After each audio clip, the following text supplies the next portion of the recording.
1 মাস 1.5 মাস আমাদের সরকার এসেছে, কিন্তু এই সরকারের যে নীতিগত ক্ষেত্রে যে অবস্থা, তার একটা শুভ পরিণাম, একটা ইতিবাচক ইম্প্যাক্ট আমরা এবারে আমাদের যে প্রায় 500 কলেজে ভর্তি হলো, সেই কলেজে ভর্তির ক্ষেত্রে দেখা গেছে। গত 3-4 বছরে দেখা যাচ্ছিল যে সরকারি কলেজগুলোতে, ডিগ্রি কলেজগুলোতে ছাত্রছাত্রীরা আসছে না।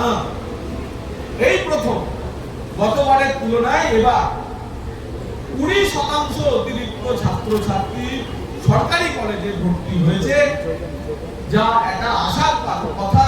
এবং আমাদের কাছে নতুন সরকার যে ঠিক যেভাবে আবার আমাদের ক্যাম্পাসে ছাত্রছাত্রীরা 20% 1 বছরে ভর্তি বেড়ে যাওয়া, এটা চাকরিখানি কথা নয়। এবং 26% মহিলা মানে গার্ল স্টুডেন্ট ছাত্রী তারা ক্যাম্পাসে ফিরেছে, এটা আমাদের কাছে আরো বড় আশার কথা। অন্ততপক্ষে এই সরকার আসার ক্ষেত্রে, যে সরকার ছাত্রীদের ক্যাম্পাসে নিরাপত্তার ক্ষেত্রে 0 টলারেন্সের কথা বলে, তার প্রতি ছাত্রীদের আস্থা কিছুটা ফিরছে এবং তারা সরকারি কলেজ বিশ্ববিদ্যালয়গুলিতে ভর্তি পাচ্ছে। আমরা আশা করব যে আগামী বছর এই সংখ্যা আরো বাড়বে। সরকারি প্রতিষ্ঠানে ছাত্রছাত্রী ফেরানো, বাড়ানো এবং তার গুণগত মান বাড়ানো, বেসরকারি প্রতিষ্ঠানগুলিকে সঠিকভাবে সংরক্ষণ দেওয়া, যাতে ইন্ডাস্ট্রি একাডেমিয়া পার্টনারশিপে তারা গুরুত্বপূর্ণ ভূমিকা পালন করতে পারে। এবং যে ভূমিকা হবে রাষ্ট্রবাদের উপর আধারিত একটি শিক্ষানীতি, এবং যে শিক্ষানীতি আবার বাঙালি ছেলেদের দেশপ্রেমের কথা শেখাবে, যে শিক্ষানীতি আবার বাঙালি ছেলেদের নীতি, নৈতিকতা, মূল্যবোধের শিক্ষা শেখাবে, যে শিক্ষানীতি অন্ততপক্ষে বলতে শেখাবে বাঙালিকে বা ভারতবর্ষের যে কোনো জায়গাতে যে দেখো আবার খুব নক্ষত্রের মতো ব্রাইট সব বাঙালি স্টুডেন্টরা বাংলা থেকে পাস করে বেরোচ্ছে। 1000 ITI কে আমরা ইন্ডাস্ট্রির সঙ্গে কোলাবরেট করি। আমরা চাইছি যে ইন্ডাস্ট্রির রিকোয়ারমেন্ট অনুযায়ী সেই স্কিলড লেবার, সেই স্কিলড এমপ্লয়েবল ইউথকে, ছেলে মেয়েদের আসুন গভর্নমেন্ট ফ্যাসিলিটিসে তৈরি করি। ধরুন কোন একটি সংস্থা, বিদ্যুৎ সংস্থা, তাদের বছরে 100-150 ইলেকট্রিশিয়ান প্রয়োজন। তো সেই ইলেকট্রিশিয়ান দেখবেন যে তাদের সংস্থার মতো করে ইলেকট্রিশিয়ান সে বাজারে পাচ্ছে না, অথচ বাজারে প্রচুর ইলেকট্রিশিয়ান আছে, কেউ টিউব সারিয়ে চলে যাচ্ছে, কেউ ফ্যান লাগিয়ে চলে যাচ্ছে, কিন্তু সেই সংস্থার মতো করে কাস্টমাইজ ইলেকট্রিশিয়ান বাজারে তারা পাচ্ছে না। তাহলে বাজার থেকে ইলেকট্রিশিয়ান নিয়ে তাদেরকে 6 মাস 8 মাস তাদের মতো করে সাজিয়ে নিয়ে তারপরে সে এমপ্লয়মেন্ট করে তাদের সংস্থায় লাগে। আমরা বলছি পিএম সেতু প্রকল্পে, যে জন্য তো আপনার খরচা হচ্ছে, আসুন না আমার গভর্নমেন্ট আইটিআই ফ্যাসিলিটি ইউজ করুন।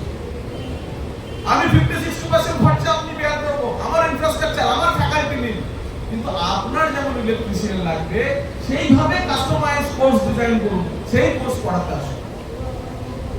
এরকম যদি কোনো একটি বিদ্যুৎ সংস্থা কোনো একটি সরকারি আইটিআই এর সঙ্গে 5 বছরের এই প্রকল্পে যুক্ত হয়, এবং তাদেরকে বলা হচ্ছে যে এমনি হবে না, আপনার সংস্থাতে ওই 100 ছেলে মেয়েকে লাগানোর জন্য যে টাকাটি খরচ হতো, ওই টাকা খরচ করতে হবে না, কিন্তু কিছু পয়সা খরচা করতে হবে।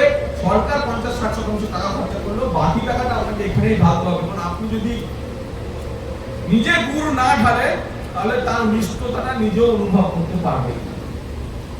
তাই একটু গুড়ও ঢালতে হবে, একটু চিনিও ঢালতে হবে, তারপর সেই চিনির স্বাদ পরখ করে নিতে হবে। এটাই হচ্ছে পিএম সেতু প্রকল্প। 5 বছর পর ইন্ডাস্ট্রি এক্সিট করে যাবে, গভর্নমেন্ট আইটিআই যেমন চলছে তেমন চলবে। তাহলে সরকারের কি লাভ হলো? সরকারের লাভ হলো এই ইন্ডাস্ট্রি একাডেমিয়া কোলাবোরেশনের ফলে ওই যে আইটিআই, সেই আইটিআই যে বেস স্ট্যান্ডার্ড ছিল, সেই স্ট্যান্ডার্ডটি উচ্চ হবে, সেখানকার ওয়ার্ক কালচার ডিফারেন্ট হবে। আমরা সবাই বলি না সরকারি জায়গা কেমন, সেই সরকারি জায়গার মধ্যে একটু কর্পোরেট আনতে হবে, সেখানেও তো পেশাদারিত্ব আনতে হবে। তার জন্য পিএম সেতু প্রকল্প প্রধানমন্ত্রী নরেন্দ্র মোদী ভারতবর্ষে 1000 এমন আইটিআই এর জন্য 60,000 কোটি টাকার একটি কর্পাস ফান্ড করেছে। এবং আমরা পশ্চিমবঙ্গেও 51টি এমন আইটিআই তে ইন্ডাস্ট্রির সঙ্গে কোলাবোরেট করে চালাতে চাই। আইটিআই কে আমরা বিক্রি করতে চাই না। প্রকল্পটি না জেনে এই সম্পর্কে নানা কথা আমাকে বলেছে। এবং শুধু তাই না,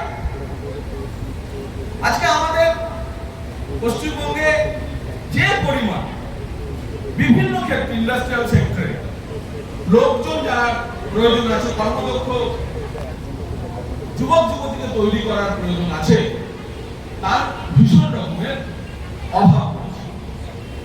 এবং গত 15 বছরে